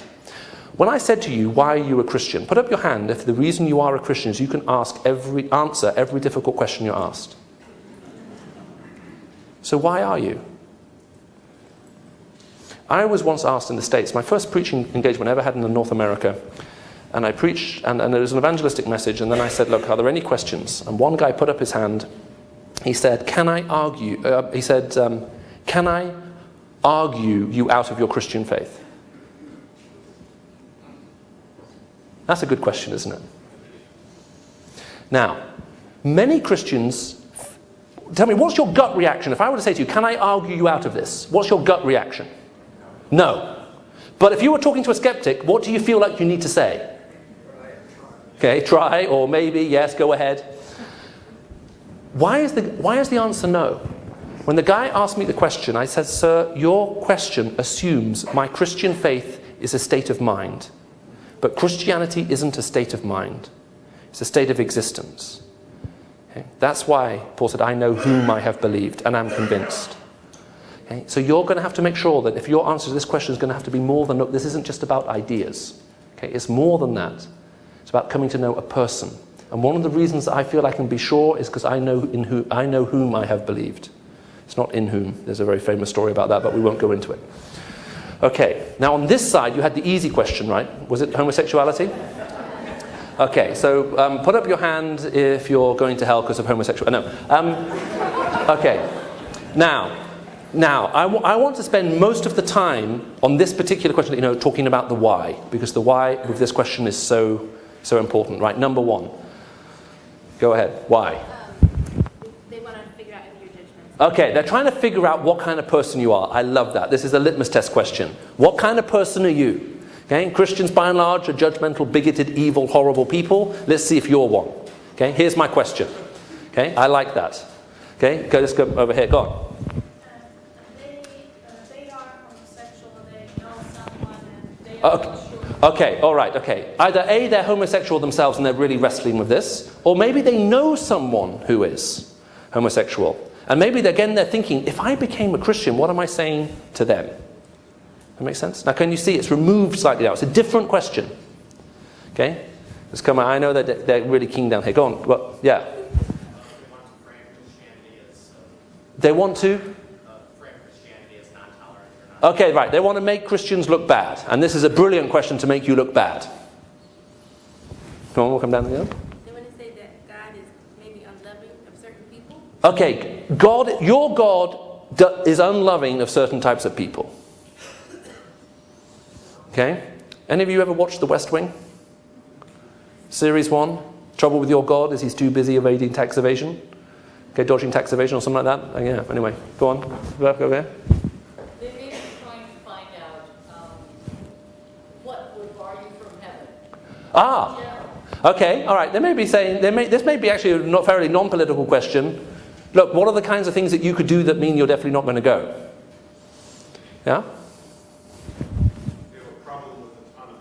Okay, they have a problem with autonomy. They don't want a hopeful answer. Okay, they may want a hopeful answer. Okay. Now, it's interesting. Apologetics very often becomes defensive. There's a problem when you say apologetics is defending the Christian faith. The word apologetics is used many times in Scripture. Acts 26, for example. Paul stands before King Agrippa and says, King Agrippa, hear now my defense. Apologetic, apologia, that's what he says in the Greek. What does Agrippa say to Paul's defense at the end of it? Can you remember? Okay, he either says, you almost persuade me very quickly, or he could be saying, do you think you can persuade me so quickly? And it could actually be, one could be like a positive, wow, in such a short time, I'm almost a Christian. Or he could be saying, do you think in such a short time you can make me a Christian? It doesn't matter which way you put the emphasis. Does that sound defensive to you? Does Paul's defense sound defensive? What was the purpose of Paul's defense? Paul's defense took Agrippa to the point where he knew that Paul wanted him to come to Christ. Agrippa, apart from these chains, I wish you were as I am. Apologetics is inherently evangelistic. For me, I find apologetics and evangelism are the two sides of the same coin. I mean, they're different sides of the same coin. Okay, but we may come into a bit more of that. Okay, why else might this be asked? They are simply doing research, and it's like maybe even they're not Christian, but they're writing some papers. Oh, okay. You can tell we're in Washington, D.C. They're doing market research into what people think about it. Yeah. Okay, they could be, okay. It's possible that they were caught up in a lifestyle and they're feeling guilty about it. Okay, and they're now coming to you and they're asking, what do I do with this? Pardon? Okay, all right. They could be in a position where they're lost, they're confused, they're hurting, they're coming to you for help.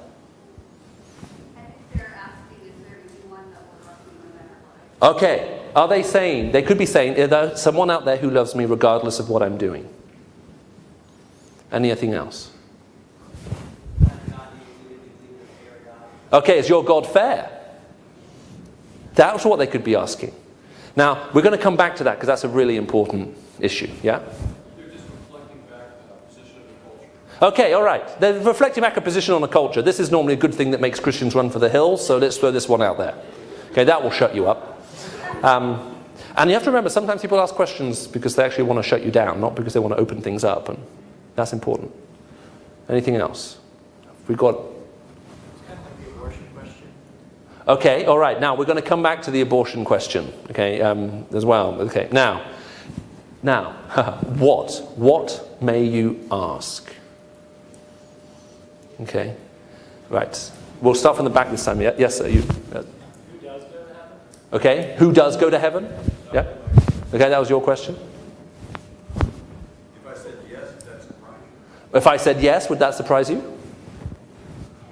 What makes you think they don't get to heaven? What makes you think they don't get to heaven? Did you choose to be born with that disposition? And if so, did you choose to fulfill that disposition? Okay, did you choose to be born with this and did you choose to fulfill it?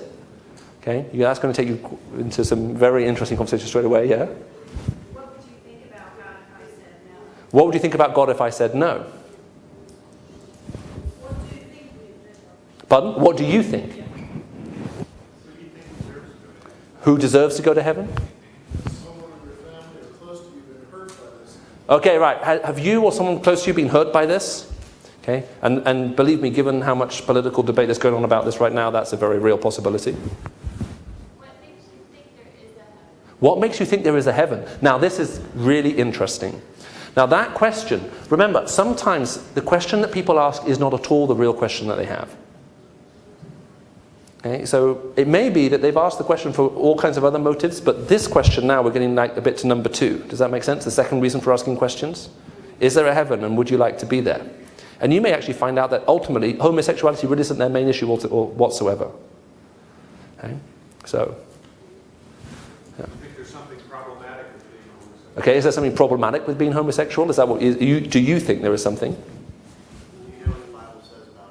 Do you know what the Bible says about it? Now that's a very, very interesting question. Let's just stop there because I'm going to need to say a few things about this and then we can wrap up. Most Christians have a fairly strong opinion about this. So if I were to ask you to say, name 3 places in the Bible that talks about homosexuality, could you? I would want 3. Now, the only reason I'm just asking that, and I know asking this question could make you feel awkward, but I like making people feel awkward. Here's the question that may make... I'm not going to answer it. What do you call people who hold opinions and profess to believe things which are very important to them, which they can't substantiate in any way? The only reason why I'm asking that question is this has become such a big issue in our culture that if we're going to be talking about this, we better be clear that we do actually know what the Bible actually does say and where it is. Because this question really shouldn't take many of us by surprise. Does that make sense? In other words, this is and if you don't know, then time to find out. Okay, let's just take another issue, because what is the standard evangelical response about sin and sinners? Pardon? Okay, right. God loves the sinner, but God hates sin. Has anyone tried saying this to someone wrestling with the issue of homosexuality? Okay. Did it work? Okay, why not? Okay, all right. Now, it could be they don't think it's sin. There's something even more fundamental than that. Okay. When most evangelicals think about this question, they're making a distinction between who someone is and what they do. But if you go around and you're saying that you are homosexual, you're saying that your identity is informed by what you do. Now, I don't have time to give this talk here. But we are living in a culture that is losing rapidly all sense of identity. We don't know how to answer the question, who am I? Now, of course, Christians, evangelicals in particular, never ever make the mistake of forming their identity on the basis of what they do, right?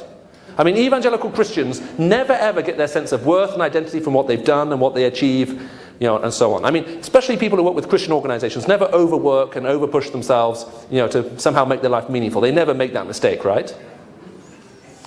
The reason why I'm saying this is that this is a question of identity.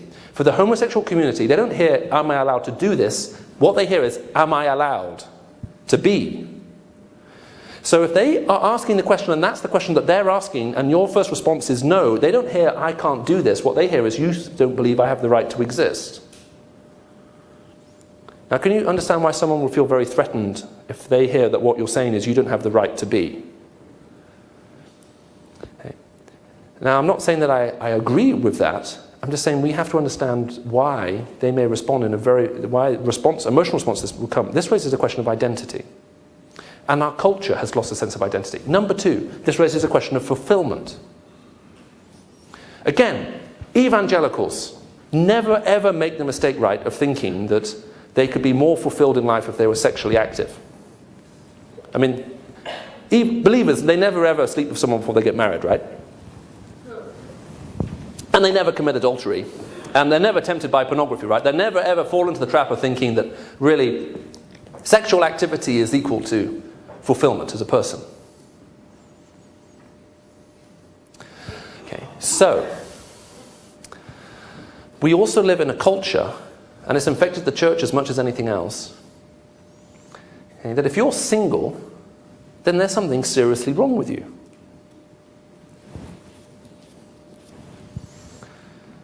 So Mother Teresa must be very unfulfilled. And of course, evangelical believers who find themselves single never fall into that trap, right, of thinking, oh, if only I was sleeping around, then I'll be more fulfilled as a person. Okay, so, this raises a question of fulfillment. Can I ever find fulfillment as a person if I'm not allowed to do this or that? Okay, these are very emotively powerful things, do you see? Now, there are other things which are also strange about the issue. If I went around saying, hi, my name's Michael Ramsden, I'm a heterosexual, I'm pleased to meet you, you would think that was strange. Does that make sense? If that was the badge, the label I wore. Okay? Yet with this issue, does that make sense? It's suddenly not strange. Okay? Are we more than our sexual proclivity? Is there more to us than that? If you want to make this distinction, you're going to have to make a distinction between being and doing. And you have to argue that as human beings, we are more than this. Okay. I'm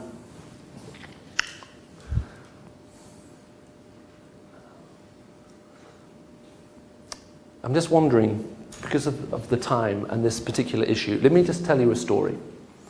I've been asked this question on various university campuses.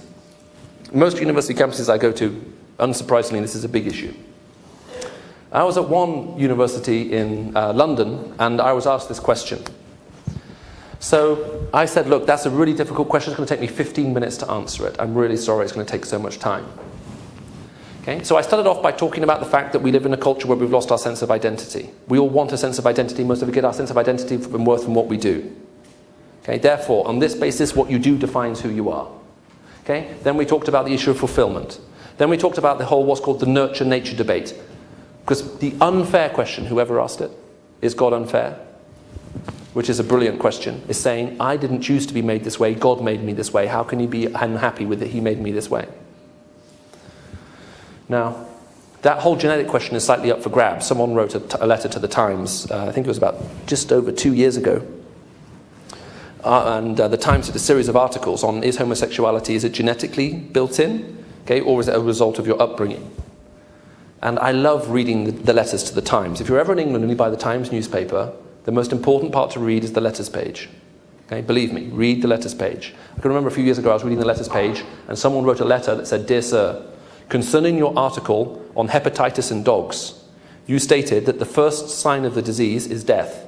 What, may I ask, is the second sign?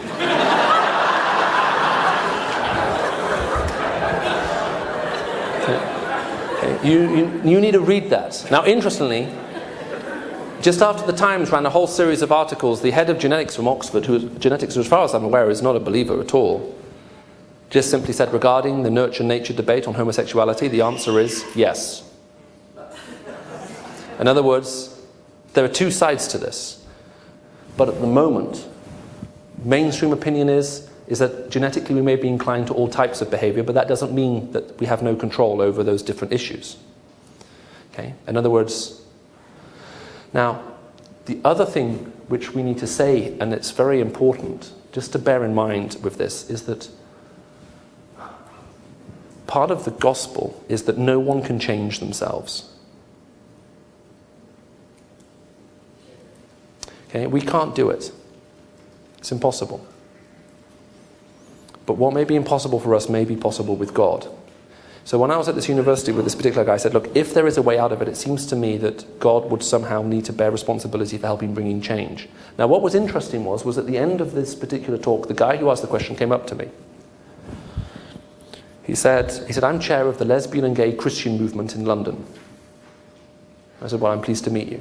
He said, I've asked this question in student Christian meetings for the last 3 years, and this is the first time I haven't got up and walked out and protest halfway through the answer. Now, it just took a lot of time, and I've even abbreviated my answer to this now. Does that make sense? We're going to need to find a way to engage with this answer where we can be biblical, where we can be clear, okay, where we can be very clear about what we want to say, but do learn to communicate it in a way whereby what we do is full of gentleness, okay, and respect, and keeping a clear conscience.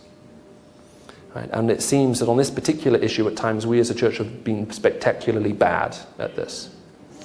Now, the other thing to say is, and you may well, I don't know how much expertise Tom Tarrance has in this, but I'd be surprised if the C.S. Lewis Institute doesn't have some expert who knows more about this than me. But when it comes to patterns of sexual behavior, have you ever known someone run off with their secretary and say something like, I couldn't help myself? Have you ever heard that? Okay. There is a reason why pornography is free on the internet. And in a room this size, if you are sitting here and you think that there's no one here who's addicted to pornography, then you're living on a different planet. Okay? Because you are. You're not saying all of you are. I'm just saying that it's inevitable that there are some here. There were autopsies done on homosexual men on their brains. I don't know if you're familiar with this particular study. That, like to stress, they were dead homosexual men. Okay, these were not, obviously. And it was found that a certain lobe within the brain was more well developed. Now, that led some people to rush in and conclude, homosexuality is caused by, in effect, a swelling of a particular part of the lobe of the brain. Now, that is wrong. The brain is like a living muscle. Okay? You can train it. The more you train it and stimulate it in certain areas, eventually the brain begins to crave that kind of stimulation. Okay? So whether it's computer games, or whether it's pornographic images, or whether it's certain types of behavior, whatever it may be, however you train your brain, if you stop exercising it, eventually you will feel a very strong craving for it, especially if it's a pattern that's been established over several years. In fact, that craving can have come across so strongly, you feel almost powerless in it. So let's take a less controversial area, like pornography addiction. Okay, if you talk to someone who's really wrestled with pornography, they will say, look, they may even hate themselves for it. They may wish they could break free, but times when they feel utterly powerless in the face of it. And the reason is, and this is why pornography is made free on the internet, is that if you can get people watching it from an early age and they get stimulated in that kind of way, when they try to break away from it, there comes a time when they will have this huge rushing crash. Now, once you stop stimulating the brain, this is what's really interesting. Okay, a very particular parts of the brains with specific images, patterns, whatever they might be. Do you know how long it takes for it to go back to normal? Does that make sense?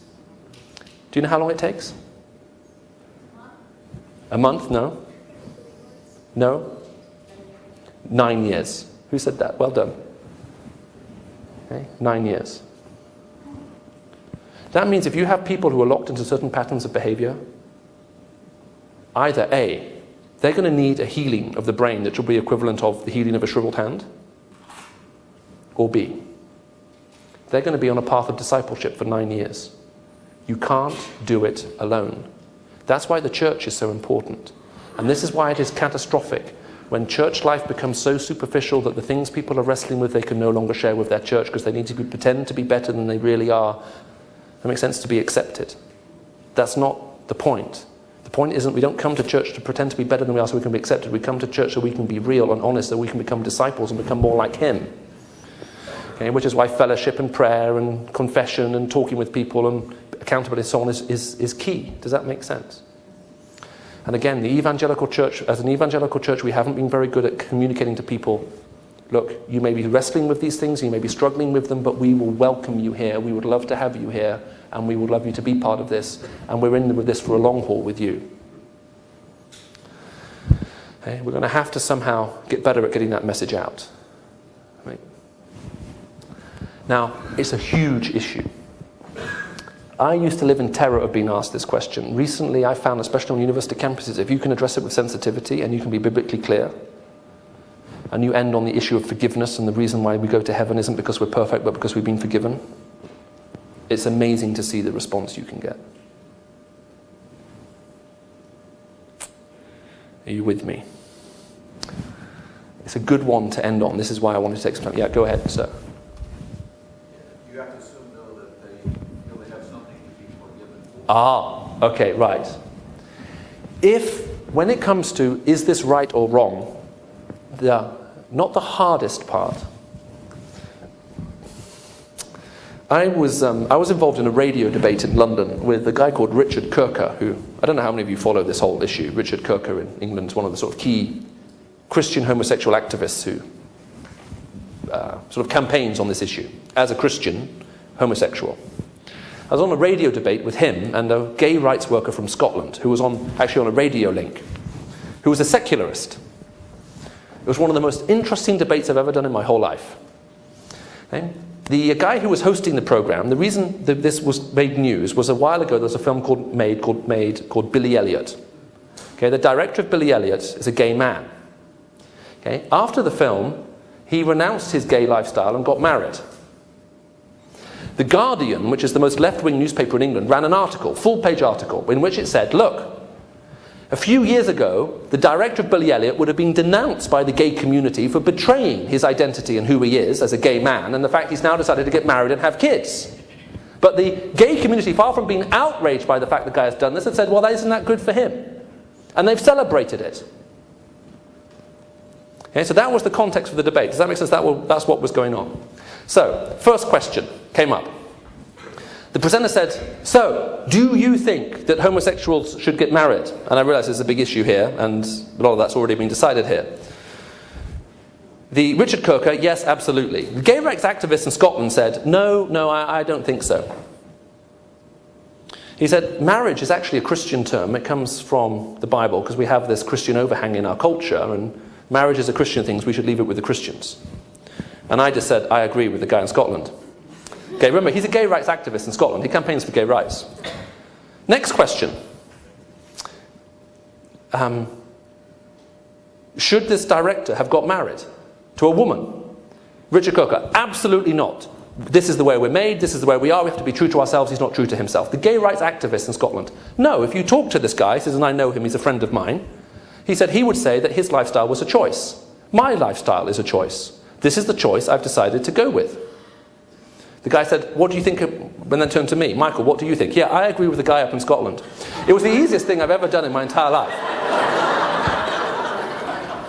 Now, the reason why this is important is that we have to remember that just like if you were talking about Christians believe, and you actually really knew the Christian community, you could segment it up into little bits.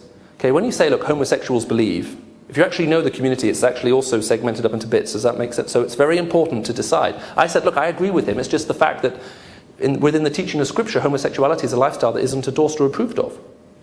For the reason the guy said, that marriage only exists between men and women, and in that sense. The gay rights activist and I in Scotland, we got on so well together.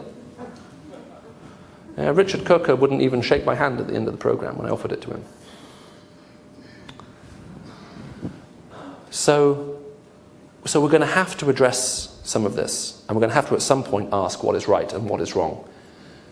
Let me just finish with this story and then we'll wrap it up, because we are 5 minutes late and I hate ending late. Actually, at the moment we are 4 minutes late, and that's bad, and I don't want it to get to 5, so I better stop talking. A friend of mine, LT, the guy who can speak 19 languages, was in a car in India, in a train in India. He got talking to the guy opposite him. The guy opposite him was a Hindu priest. Hindu priest said to my friend LT, you Christians are not going to heaven because you eat cow's meat. What would you say? Good. Moo. Right, so this is what he said. LT looked at him and said, what else would you say is sinful? The guy talked for 20 minutes, and at the end of it he said this, and it's word for word. He said, now I come to think of it, we have all sinned. Now, who would you rather share the gospel with? Someone who said to you, you're not going to heaven because you eat cow's milk? And someone who's just said to you, now I think about it, we've all sinned. When we come to challenge people about what is right and wrong, sometimes the best place to start is what they think about what is right and wrong. Because most people, if they're prepared to be honest, will judge themselves by themselves, and they're prepared to be honest enough, they don't even meet that standard. How about starting there? Sometimes it's easier. You've done really, really well. No one seems to have fallen asleep in a biblical sense of the word, which is amazing for me as a first. I probably owe the C.S. Lewis Institute an apology for auctioning off the last question. Tom Tarrance is a man of such integrity and authenticity that I'm amazed he's still in the room. I thought he would have run away by now. Please remember to vote. If you come back tomorrow, there'll be 10 sheets outside. Please register your vote. Okay, we're going to write out these questions longhand. May the Lord bless you and keep you. May his face shine upon you. I look forward to seeing you tomorrow. You may be thinking about not coming back tomorrow. We fully understand. That's perfectly okay. We know who you are. You're registered. We don't see you tomorrow. I'll be at your workplace Monday singing Kumbaya.